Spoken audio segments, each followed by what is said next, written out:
Hey, it's me, Vicky Marie. Good morning, good afternoon, good evening, wherever you are in this crazy world we're living in.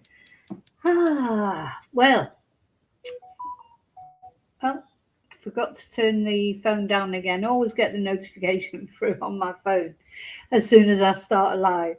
Um, well, it's Saturday morning um, here in Spain. For those of you who don't know, I'm based in Spain. In Europe, it's freezing again. It's freezing again. We had a beautiful day yesterday. The sun was out. It was 20 degrees. It was how you think of Spain, the weather in Spain being after this awful winter that we've had. I'm going to have a little whinge to start off with. Uh, didn't come to Spain for that. It's like being back in the UK. That's where I'm from originally. That's why I left the UK because I wanted some sunny skies and to live in a warmer climate. Oh my God, this year it's been freezing all winter, raining, windy. So today it's all back to the wind and the rain again, apparently. Hopefully just for one day. It does make you miserable, isn't it? I'd forgotten how miserable it does make you when how the weather affects you. I don't like it when it's too hot. I don't like it when it's too cold. I don't mind the rain, actually. Funnily enough, I don't mind a bit of rain, but not as much as we've had this year. I don't like the wind when it's windy. It puts me all on edge. My nerves are on edge. And that leads me to just say, so a couple of you have reached out to me and said, oh, you don't seem quite yourself. And I haven't been quite myself. This Nancy Guthrie case, and the weather, I think the weather as well. But this Nancy Guthrie case that we're going to talk about today in this video, um, it just really has affected me. I think I've said to you before, I just cannot believe we're on day, I think it's 41 or 42 now. Nobody knows what's happened to this 84-year-old woman, where she is. She's been plucked from her bed in the middle of the night, from what we can gather, what we've been told. And it's just, yeah, it has. It's made me very anxious. It's made I just can't stop thinking about Nancy. It's sort of taken over a bit from other cases and other things that perhaps I should be talking about in what's happening in crime at the moment. Um, but this case especially, it's now I'm not sure why. I mean, I think the thing about Nancy is she could be your mum, she could be your grandma, she could be you. I mean, I'm not as old as Nancy, but I'm not getting any younger.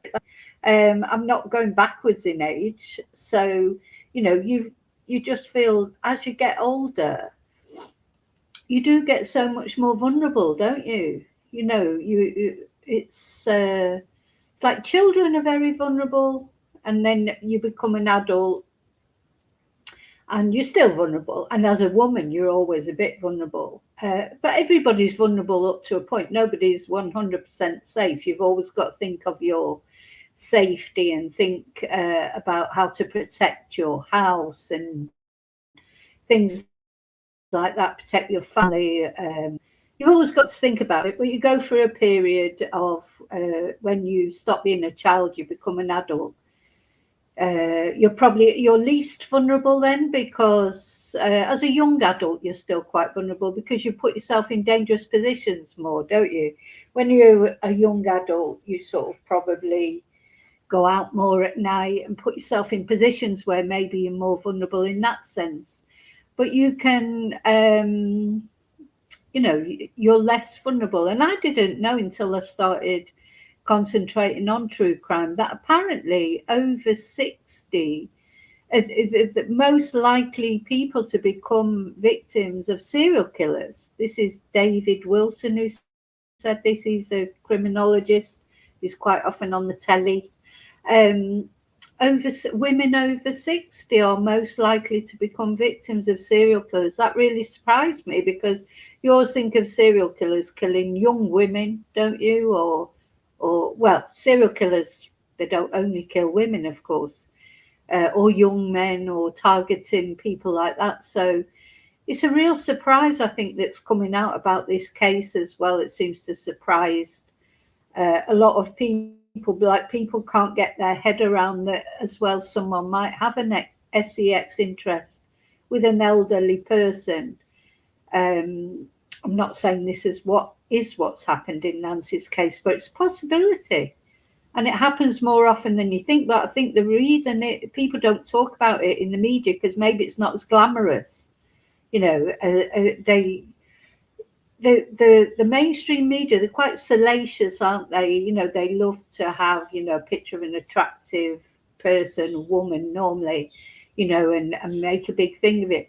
Maybe they think it wouldn't be as, wouldn't, you know, bait as many clicks if they talked about elderly people.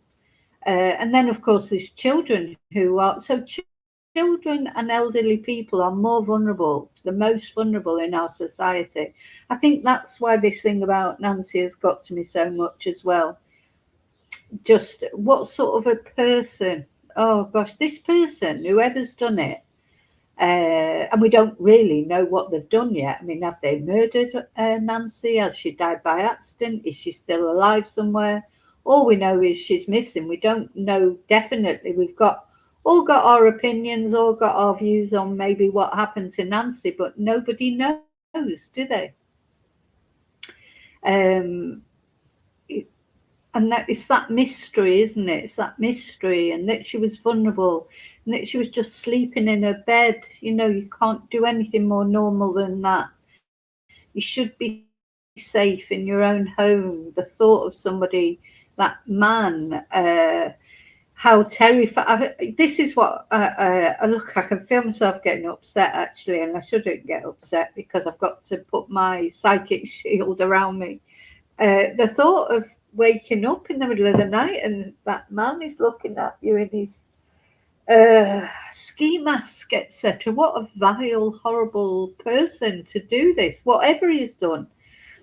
Whether Nancy's still alive somewhere, the terror that she must have felt, or you know, did he murder her at the house, or has he taken her off somewhere and she's because she's got a bad heart, has something happened?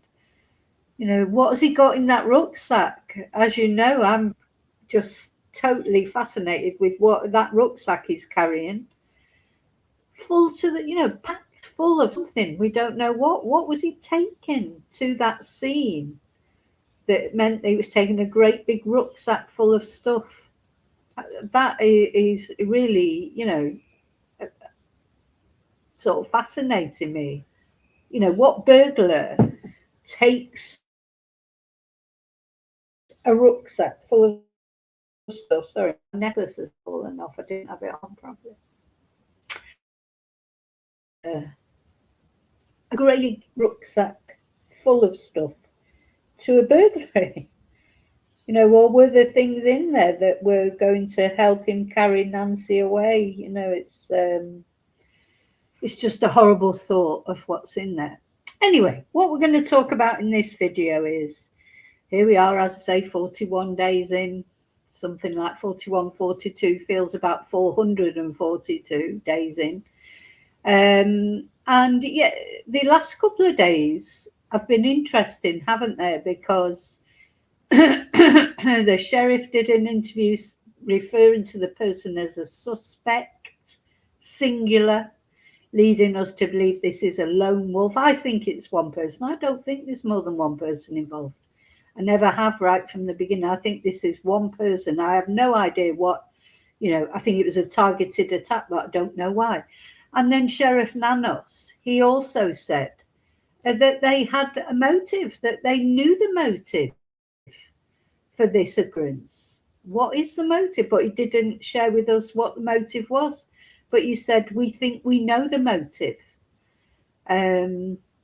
Strange, isn't it? But he didn't go into any more details than that. He then said that although he thought that Nancy had been targeted specifically, nobody was safe, that this person might do it again. So what does that suggest to you? Is it some sort of serial elderly person attacker? You know, it's So that's a strange thing for him to say, isn't it? The two contradict each other, that Nancy was targeted, but nobody, everybody is at risk. People should be, other families, he referred to it as families. What's happened to the Guthrie family could happen to other people. Didn't say what's happened to Nancy. So that was his interesting language. And then just really shortly after that, the FBI came out and said they had more CCTV images, but then they said they haven't showed them us yet. And then they said there was nothing significant in them. What's the point of even saying you had them? Were they just trying to sort of get one up on Sheriff Nanos? I feel like there is, as much as Sheriff Nanos keeps saying, oh no, we're working with the FBI, there's no problem. There's definitely a problem. So just after he came out and said all that, the FBI came out and talked about these images that they've got, but that they didn't think there was anything significant. So I don't really understand why they even came out with that. It's like everyone got all excited. Oh, new CCTV images. They're not showing them, and they say there's nothing significant. So what was the point in that? That was a nothing burger, wasn't it? We're used to them in this case. Anyway, I just want to say, actually, before I carry on, thank you. I haven't said my thank yous. Thank you for watching. Thank you for liking. Please subscribe. It's completely free. Special thank you to my members. Special thank you to those who sent Ko-fis or super stickers. I'm still not there with my computer fund. I'm probably a bit down about that as well, because I don't know if I'll ever get there. I will get there. But thank you to those of you who's contributed. I will get there in the end. Thank you to those of you who sent emails, etc. As I say, lots of people, are you okay? I am okay. Honestly, I am. Just, I think I'm quite anxious at the moment, and I think it's to do with this case. Thank you to all the nice messages people leave, or suggestions for cases, for interacting with my channel in any positive way. Thank you so much. So, who's up bright and early this morning? Oh, Julie, you're very, very kind, very generous. Thank you for the super sticker. So, yeah, Julie is also in Spain, in Madrid. I know she won't mind me saying that. Madrid's a big place. I'm not doxing her, hopefully. But, yeah, same there with the wind and the rain. Yeah, we're fed up of it, aren't we? We didn't come to Spain. We did not come to Spain for wind and rain. If we wanted wind and rain, we would have stayed in the UK, wouldn't we? Sorry, I didn't mean to take that off so quickly. Thank you, Julie. Oh, and I've meant to say for ages, I do like your profile picture there with the guitar and the music thing and that. It's really good. Anyway, thank you. Thank you for the super sticker. So, where am I going to start here? Oh, so the other thing that I'm going to talk about in this video about Nancy is very, I find it chilling, not because I think that Annie Guthrie has got anything to do with the disappearance of Nancy, though of course her and her husband Tommaso, they've come under a lot of criticism, haven't they? A lot of people have looked sideways at them from day one. When Ashley Banfield, a podcaster from America, said that Tommaso was a suspect. Now, she said a source told her. She's never backed it up with any evidence, but having said that, she's never retracted it either. Ashley Banfield I haven't even watched her now for ages, because it sort of really wound me up, that because she declared that he was a suspect, and that's what created, that's what started everyone looking at Tommaso. Maybe even before that, probably nobody was even thinking anything. And also, I mean, is she going to turn out to be right? I don't know, but she has not retracted that statement. She stood by it, in fact, and she even doubled down on it. She doubled down on her statement. And of course, that was taken, and people, oh, is Tommaso a suspect? Now, the thing is, Annie and Tommaso, Annie is one of Nancy Guthrie's daughters, and she is married to Tommaso, who I believe is Italian descent. Um, and this is them, and he is a teacher locally, I believe, and from what I can gather, I mean, I haven't really sort of investigated Tommaso because the police have come out and said he's not a suspect. So, you know, I don't know. But the thing is, this is Annie and Tommaso. They live so close to Nancy's house, don't they? They only live up the road, really. And yeah, that last night that Nancy, they are the last people to see Nancy. So they're bound to be suspects, aren't they? Of course they're bound to be suspects, family or not. Whoever is the last person to see someone before they disappear or before they die or before they're murdered, they're always suspects. They're the first suspects. You start there and you work out, don't you? That's what most police will say. Start with the close family or the last people that saw them, the boyfriend, the girlfriend, the husband, the wife.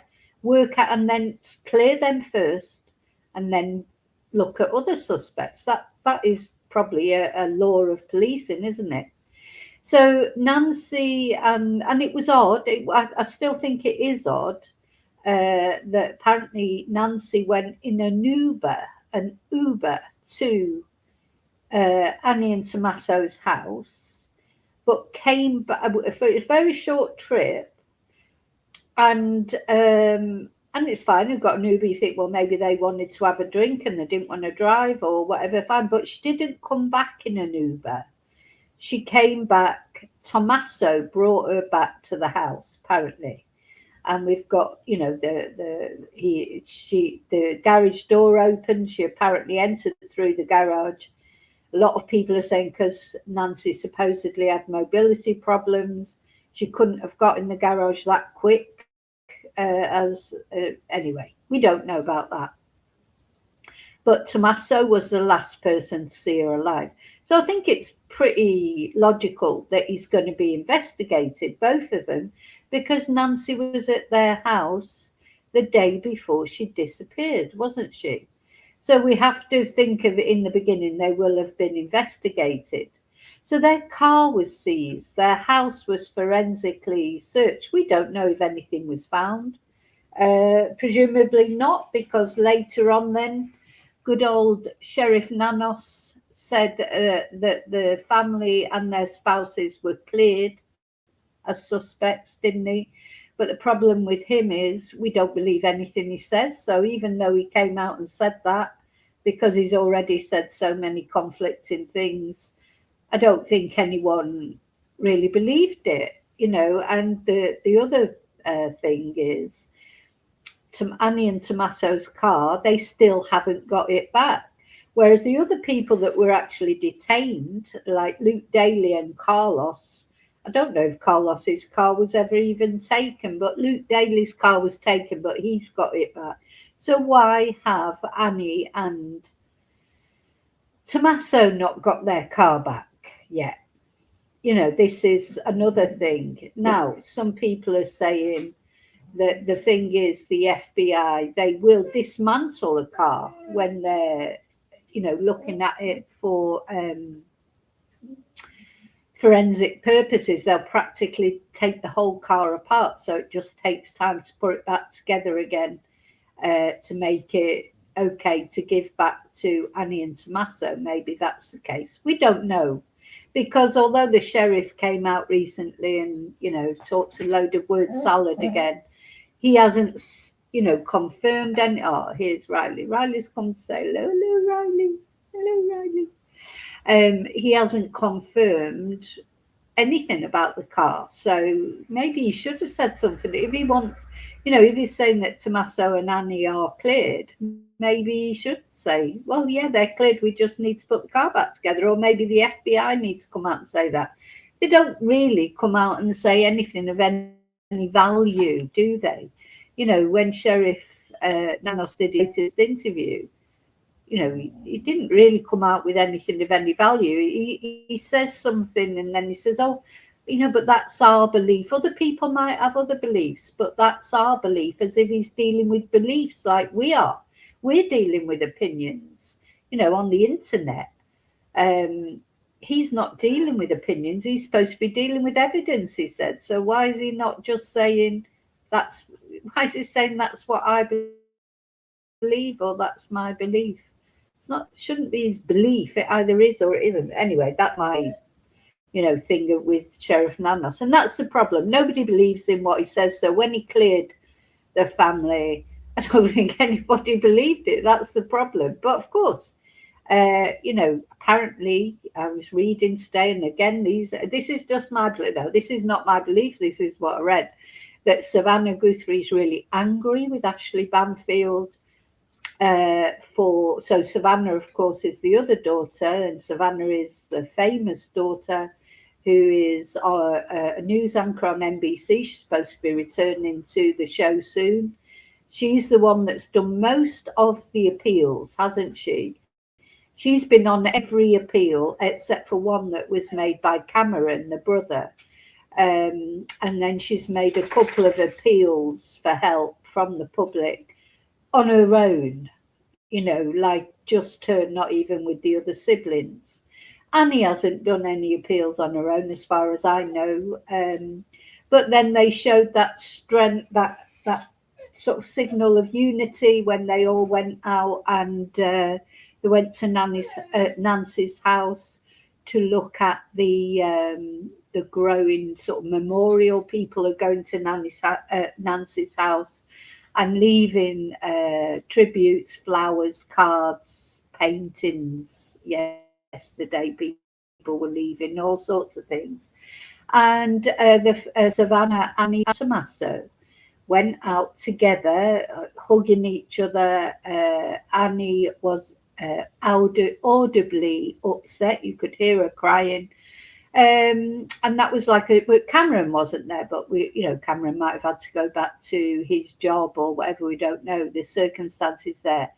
So, it was like a show of family unity. They were all hugging each other. It just must be awful. Anyway, so apparently Savannah, according to articles that have been, is very angry with Ashley Banfield. She stands by Tommaso 100%. And she's very angry with, hello, you see his little nose sticking up there.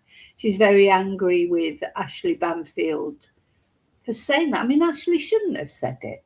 She shouldn't have said it, not unless it was confirmed. I mean, what is her source? Who is her source who said that? Is it a legitimate source? Because, of course, then people will say, I can't reveal my sources. But you can't reveal your sources, but you're specifically accusing someone of something, of being a suspect in this disappearance of this woman. So, that is like literally you're saying that they're under suspicion when who said that? Who said that? And I mean, maybe they were under suspicion right in the beginning because, as I say, anybody who's close should be under suspicion, shouldn't they? Or knows anything about. Everyone's under suspicion until they're not. But then Ashley has never come and said, "Oh, I shouldn't have said that. Maybe I was too quick in saying that." Now she never come on and said the sheriff really has said that he's been cleared either. So she's leaving that up in the air. It's almost like she's enjoying the notoriety of that.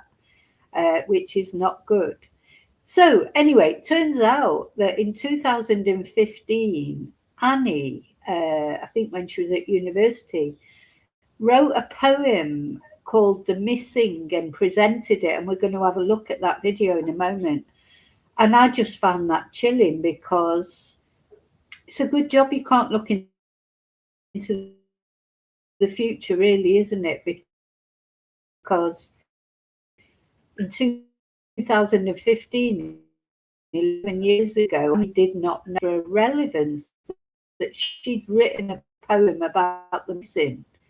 And she reads it out in this video very emotionally. So let's have a look at the video and let me know what you think. I found it chilling, and I don't mean chilling because I think Annie's got something to do with it. I found it chilling because you just don't know what's in front of you in life, is it? That's why you've got to live in the moment, because you don't know what's round the corner. Probably a good job you don't know what's round the corner sometimes. You know, like when I was saying earlier about this anxiety that I'm feeling all the time, I've got to try and get a grip on it, because there's no point either. There's no point in feeling anxious, because there's certain things in your life you can change. If it's something you can't change, you've got to switch off from it, because otherwise it can destroy you. You know, worrying about things. Worry is a terrible thing, isn't it? How many things have you worried about in your life that haven't come to pass? I mean, sometimes bad things do happen, don't get me wrong. That's the time to worry about them, isn't it? When they happen.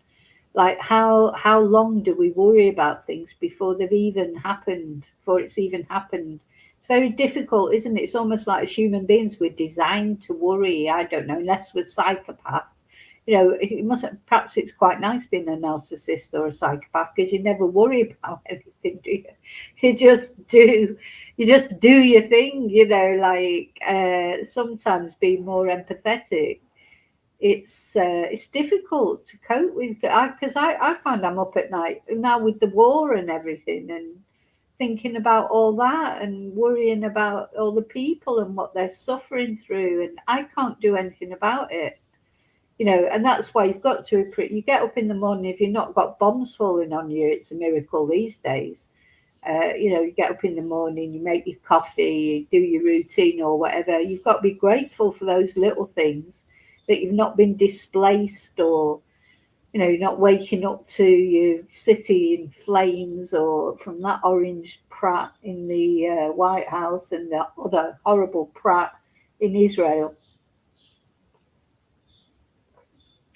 So yeah, you've got to try and switch off from things. It's difficult sometimes, especially at the moment. The world is so unstable in general at the moment, isn't it? I think it's unprecedented in my lifetime. You know, there's always been wars and there's always been things, but I think this time, I don't know, I think it's having that deranged lunatic in the White House. That's what makes everything even more scary. But anyway, so let's have a look. So Annie, poor Annie. So she didn't know in 2015, when she wrote this poem and read it out, that one day it would be so appropriate to her own life. Let's have a look.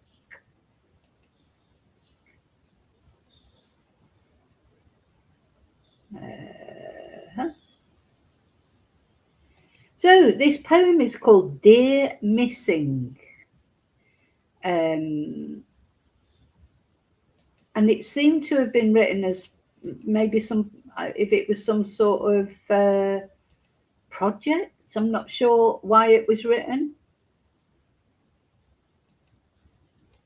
So, Dear Missing, the reader is Annie Guthrie. The description is from a segment titled Chorus. And the citation is Annie Guthrie, The Good Dark, North Adams, Massachusetts. Tupelo Press, 2015. September the 10th, 2015. And she's actually reading it out herself. So let's have a look.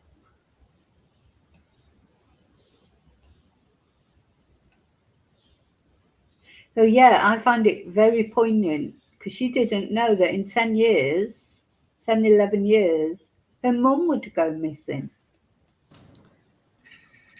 These next few poems are from Chorus, the middle section.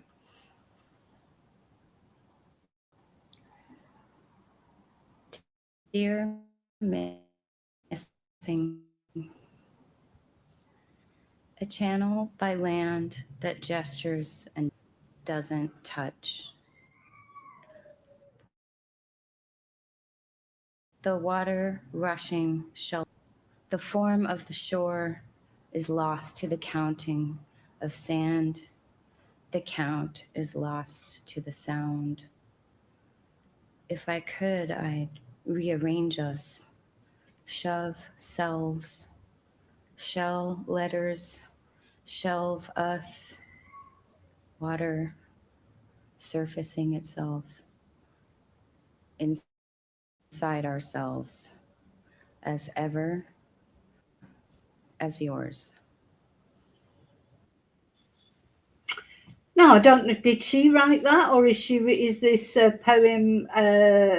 From she said it was from Chorus. So I don't know if that's something she wrote herself or if she's just reading it out. But it's very poignant, I think, in view of what's happened since. As I say, probably a good job we can't see what's around the corner sometimes. We'll play it once more. These next few poems are from Chorus, the middle section. Dear Missing, a channel by land that gestures and juts, doesn't touch. The water rushing shelters. Can you hear something in the background screaming there? Sorry, what the hell's that? Hang on. Every sound I shout out into it. The form of the shore is lost to the counting of sand. The count is lost to the... Did you hear that? That there's like a screaming sound in the background. Sound. If I could, I'd rearrange us. I'll have to go back to the shove selves, shell letters, shelve us, water. Did you hear it? Surfacing itself inside ourselves, as ever as yours. So it's very heartfelt the way she reads it. Oh, it's quite a cryptic poem, I think. I mean, I do love poetry. Let's listen one more time and listen out for them. There's sort of like yowls in the background. These next few poems are from Chorus, the middle section. Dear Missing, a channel by land that gestures and juts, doesn't touch. Hey, did you hear it? The water rushing shelters every sound I shout out into it. The form of the shore is lost to the counting of sand. The count is lost to the sound. If I could, I'd rearrange us, shove selves, shell letters, shelve us, water surfacing itself inside ourselves, as ever as yours. So, what do you think of that? It's quite sort of chilling, really, isn't it, in the light of what's happened afterwards, fast forward 11 years and her mum's missing. Life's funny, isn't it? It's like just, their life strange. But anyway, I just thought that was interesting. It's almost like a self-fulfilling prophecy. It's like, anyway, I hope they're all coping okay, the family, as I say. So even now, even though Tommaso and Annie and all the family, according to Sheriff Nanos, have been cleared, people are still casting aspersions. And I think, as I've said before, I understand why people are, because it makes more sense that way. People looking for sense in this case, reasons. When family does something to a member of their family, it's normally financially involved, there's a financial motive, or if it's amongst husband and wife, there could be a custody motive, or it could be an sex motive, jealousy, someone's, you know, we can make sense of those sort of things. I think even though, you know, we wouldn't do it, you know, but our human emotion understands why someone is jealous, or maybe understands why someone needs money because maybe they're in money problems, or we don't condone it, and I'm not saying that you would look at it and say, oh, you know, that's okay, they did it because they needed money. Not that you're going to say it's okay, but you at least, you can get a handle on it, why they've done it. People are always looking for sense in things. Well, why did they do it? Why did, you know, that's what we always want to know, the reason why. That's our human curiosity. You know, we want to understand it. And also, I think we want to understand it so we can try and avoid it happening to us, because we can learn a lot from true crime stories. You know, sometimes I watch true crime stories and I think, oh my God, why did you do that? I mean, and I don't like victim blaming. I'm not saying that victim blaming is a good thing. It's a bad thing. But literally, sometimes people, I don't know, maybe they're just not aware enough of maybe they just don't watch enough true crime videos to be aware of what can happen to you sometimes. If you, like, for example, if you're going through a divorce with someone, you should not live in the same house. That's what I've seen in true crime videos. It's the worst idea in the world. But of course, in real life, lawyers will often say to you, don't move out of the marital home, because then you lose some sort of claim on it, don't you? So you end up with these couples living together who can't stand the sight of each other anymore. Maybe they're having affairs, maybe both of them or one of them having affairs. And it's a very volatile situation, isn't it? Living with someone is hard enough when you're madly in love with them. So when it's come to the end of the line, you know, and one of you wants out, and especially if one of you wants out and the other one doesn't, it's not even you know, it's not a mutual thing. That's when bad things tend to happen. I couldn't even count the number of true crime stories that I've heard where it's been like that. Married couples, now they're divorcing, but they stay living together. Sometimes it's a money thing. I understand that they can't afford to go out off and find somewhere to live. Sometimes it's a logical thing because of work, children, you know, even though couples don't want to affect children so much. You know, there's many cases that I've seen that sadly have resulted in one or the other, you know, one or of the people living in that sort of situation where, you know, it's really come to the end of the line as far as their relationship's concerned, and for whatever reason they're still living together. You know, bad things befall them. They go missing, don't they? You know, there's been so many cases like that.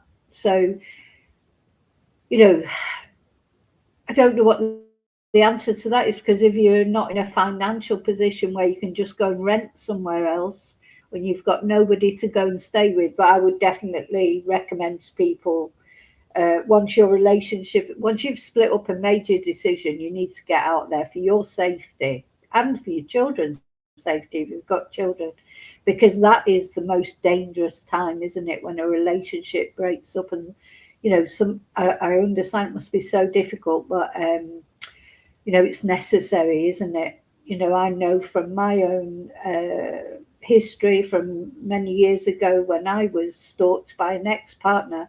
If we would have still been living together in the house, I would have been dead, definitely. He was always trying to get me to go to the house. I would never go. I would never meet him anywhere except in public. And I didn't even know about true crime then. It was just a feeling that I had. I just did not feel safe around him because he was so obsessive. And I feel like eventually I was proven right. But, you know, nobody listens to you either. You know, even my friends. And I would say, well, I think he might do something to me. And they would say, no, he loves you. He wouldn't do anything to you. Well, of course, he would have done something to me. So I know that now. So I feel like I was justified in sort of not making sure I was never on my own with him. The other thing that I've been very surprised with true crime, I mean, that wasn't a surprise, but how many pregnant women get murdered? It's literally, apparently, being pregnant increases your chances of being murdered, which is just defies belief, doesn't it? But apparently, that again, for various reasons, many times it's because the other person does not want that child. Look, for whatever reason, look at Chris Watts with Shanann. She just was pregnant, wasn't she, again with Nico? He didn't want another child. So this is quite often what happens. I think if a woman wants to be pregnant, when she finds out she's pregnant, she's probably over the moon, absolutely exhilarated. And she probably thinks that her partner, sometimes it's a regular partner who does it. Sometimes it might be because they're having an affair with somebody else and they don't want it to come out. That was really, because the thing is, if you're like Chris Watts, he's having an affair with Nicole Kersinger or whatever her name was. So he's having an affair with her. He's probably telling her that he's going to divorce Shanann and wants to marry her. He's obsessed with her, Nicole. Then Shanann is pregnant, and that, if Nicole finds that out, then Nicole's going to know. He's not, because I think probably most married men that are having affairs will say and probably women as well, will say to their girlfriends, their bits on the side, who they're saying, no, you're not a bit on the side, you're I never sleep with her, we're just married in name only. That's what they say. And then of course when the wife gets pregnant, they can't say that anymore, can they? Because it's like, oh, what's this? The sort of like, is this like the Immaculate Conception then, that she's pregnant? How has she ended up getting pregnant if you're not sleeping together anymore? So I'm telling you now, if you're a woman or a man and you're having an affair with somebody who's married and they're telling you they're not sleeping with their wife or husband, they're lying. 99% they're lying. They are still sleeping with him. It's just the way it is, and it happens all the time. So so then the wife gets pregnant and then they can't say they're not sleeping with them anymore, can they? So I think that precipitates a lot of reasons why pregnant women, there's quite such a high rate of murder, and you can't. Anyway, it doesn't even bear thinking about. We can't get our heads around that kind of thing because we're not that sort of person. It's bad enough to kill anybody, but to kill somebody and an innocent unborn child, probably your child as well, it's not. It's quite often the actual father of the child who does it, which again you just think, oh my God, you're not only sort of, I don't know, maybe you just hate your wife so much, but how can you hate your own child before it's even born? But they don't want it getting in the way, do they, of their lives, I suppose. So I'm waffling, aren't I? Because we were talking about Nancy, now I've ended up talking about pregnant women get murdered. But so going back to Nancy, let me know what you think of that poem that Annie read out, and it's just the absolute irony of it, isn't it? And the tragedy of it that, just 10 years later, Annie's own mother would go missing. So I wanted to play that for you. Now, the other thing that has been developing in this case, I mean, what do you think? Do you think it is, because a lot of people are saying they feel like, but it's only feelings, isn't it? Something's about to break, but we've been feeling that probably for 2 weeks or something. Every day you're thinking something's going to break. And then I do think when Chris Nanos said, we think we know the motive. We think we know the motive of the suspect, singular. So do they know the motive? Do they have a particular person in their sights? So a lot of people are talking about because of Nancy being Savannah's mum, there was on NBC, I think it's NBC, they did like a feature about Savannah going back to her hometown, Tucson, Arizona, and they went to a restaurant for dinner, didn't they? They went to a restaurant for dinner or lunch to have something to eat. And this is the restaurant where apparently the FBI have been back to that restaurant questioning everybody. So it did happen. Is this where the eventual kidnapper of Nancy saw them and got the idea to kidnap them? Did somebody say to them, "Oh yeah, well, that's Savannah Guthrie and that's her mum, and she only lives around the corner and she lives alone, you know, and she's an old lady," and or somebody lets it slip that maybe, you know, obviously then they're going to think that they've got money because when they find out that Savannah is famous. Is that where the plot started? So let me just have a look. So this is the FBI apparently who have been inquiring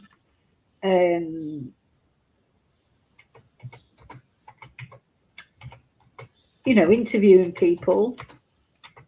And isn't that where it was found that the gloves that were found, or the glove that was found? Yeah. So FBI quizzes workers at the El Charro Cafe over Nancy Guthrie. So let's just share this article. So, do you think they've got some leads from this? Was there a stalker there? Because apparently it was announced that they would be coming there, you know, the TV, etc., would be coming there. Was there?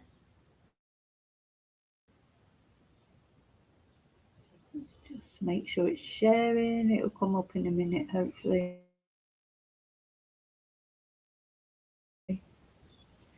Did the FBI that it was because that this is where it came to people's attention that Nancy was Savannah's mum and she just lived up the road and she lived on her own, and you know, people will have been talking about this, won't they? They definitely will have been talking about it. And as I've said before,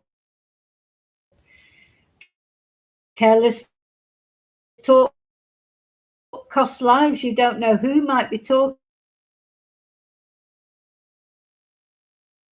Guthrie's mum. I'm going to go and rob her. Quizzes workers at the Mexican eatery where Nancy Guthrie filmed the Today segment before kidnapping. Now, see,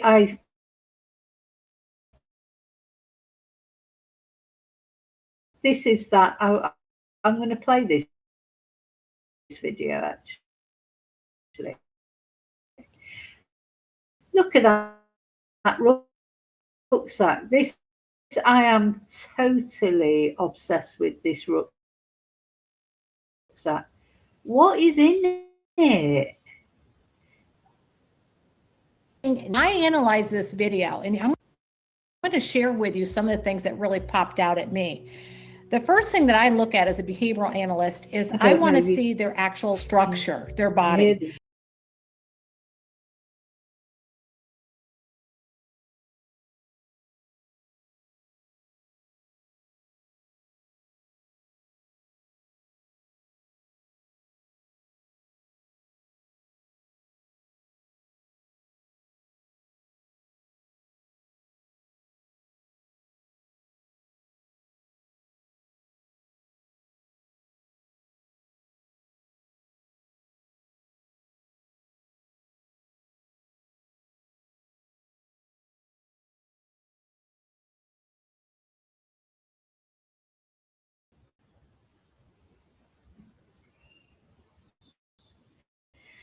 I think I should be back now. I'm back now, but I think I may not be able to play that video because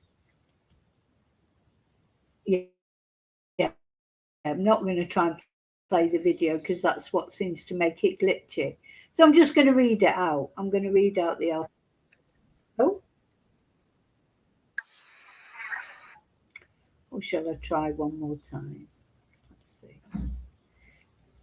No. So when I try and play the video, it goes all glitchy. So there you go. That's just getting on my nerves about not having a proper computer. Anyway, so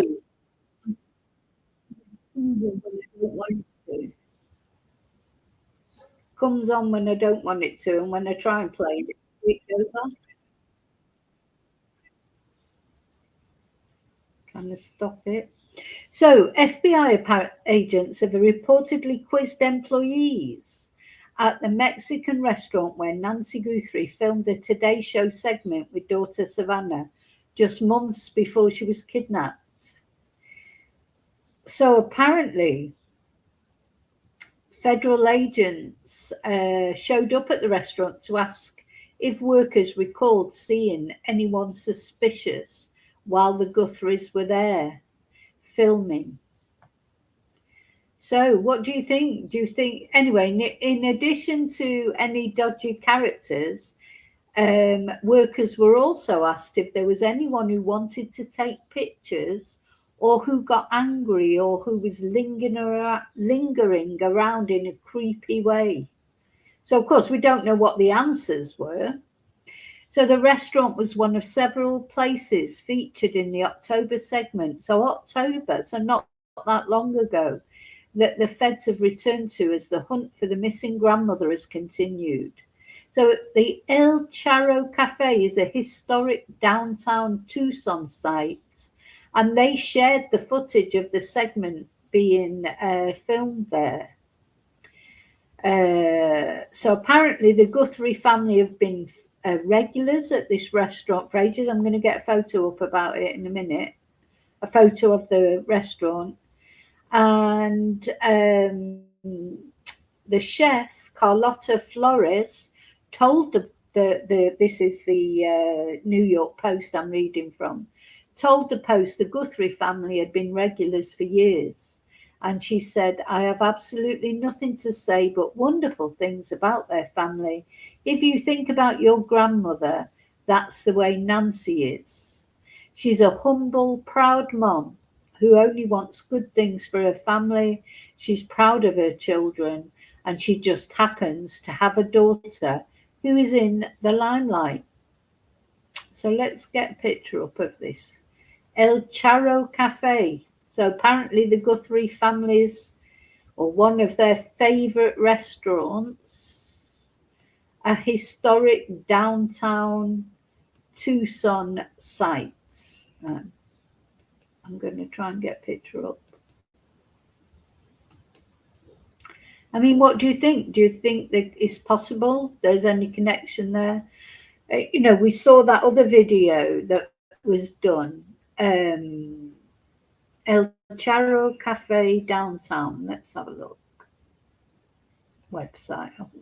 I'm going to share the website with you. Hey, Angel.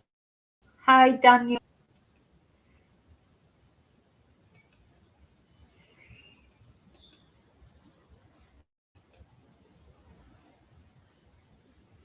El Charro.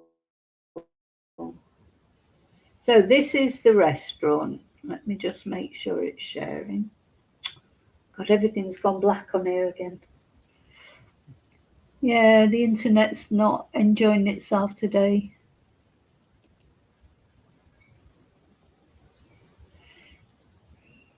And this is going to make me hungry because I haven't had my breakfast yet. Right. Home and history. El Charro Cafe, established, I want home and history. Established in 1922 by our, God, it keeps flicking off. Why is it doing that? Established in 1922 by our beloved Tia Monica Flynn. So Tia means auntie in Spanish. So is that by our beloved Tia Monica Flynn? So is it our auntie? El Charro Cafe of Tucson, Arizona is the nation's oldest Mexican restaurant in continuous operation by the same family. So it's a family-run restaurant. Our Tia Monica, a true entrepreneur and burgeoning chef, came to Tucson via France in the 1800s when her father Jules, a famous stonemason, was commissioned to build the city's pristine St. Augustine Cathedral. Jules, whose signature work can be seen throughout Tucson's historic district, also built the family's residence in 1896. The same building is now This same building is now home to the original downtown El Charro Cafe location in Court Avenue.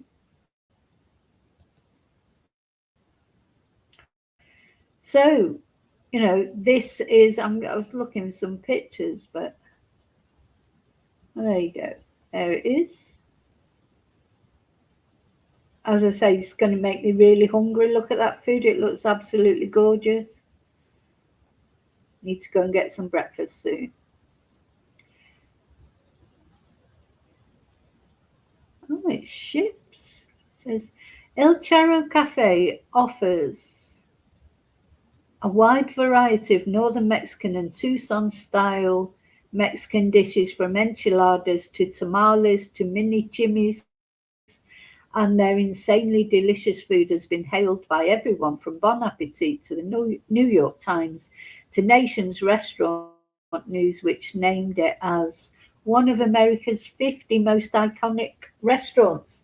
Mexican food doesn't get more delicious than this.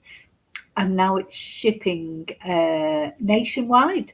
So you can order from there nationwide, apparently. Oh, God, I can't look at them eating. I'm so hungry. So this must be the Tia that started it all. Yeah, and that's it in... I wonder if I can look at that closer.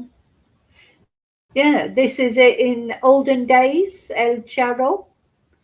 And this is where the FBI have been.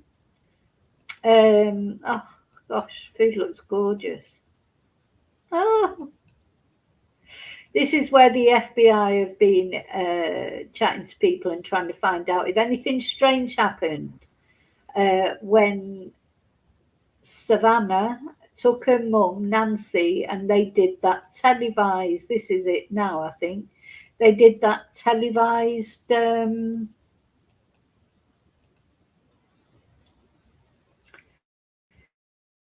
They did the televised visit to the restaurant. Was there any stalkers there watching what was going on? Because apparently this visit to an interest of our Nancy until the day that it happened, and then thought, oh, what's going on here? Inquired about it amongst people and found out that, oh yeah, that's Savannah Guthrie, that's her mum, she lives up the road on her own. You know, you just don't know, do you? So anyway, the FBI have been there and they've been chatting to people, asking them things. So what do you think? I'm still of an opinion in this case that, yeah, Nancy was targeted. Now that always thought that, but now it has been confirmed by Sheriff Nanos, if you believe anything he says. But although I think she was targeted, I still don't really know why. That's what we don't know. Why was she targeted? Is it a money thing? Is it just, an SEX thing even? Is it just somebody who's got a grudge against Nancy, got a grudge against Savannah, or even a grudge against Tommaso and Annie? I mean, we just don't know this person, whoever it is. They're evil. you know, plain and simply, whatever the reason, they've gone to this house and caused this elderly woman to disappear, and we don't know what's happened to her, you know, or even if she's still alive. So one thing we do know is this person is evil, bad, nasty. That we do know, I think. Okay, thank you for watching. I'll see you really soon in the next video. Thanks all for being here. Special thank you there to Julie for sending me a super sticker. Thank you so much. I'll see you really soon in the next video. Please don't forget to like, subscribe, and yeah, I'll be back soon. Oh, let me take the picture off just while I say my goodbyes. Take care of yourself. Remember, you are the most important person. I'll see you really soon in the next video. And until then, maybe by then we'll know something more. Hey, let's hope so. Till then, may your God go with you. Bye.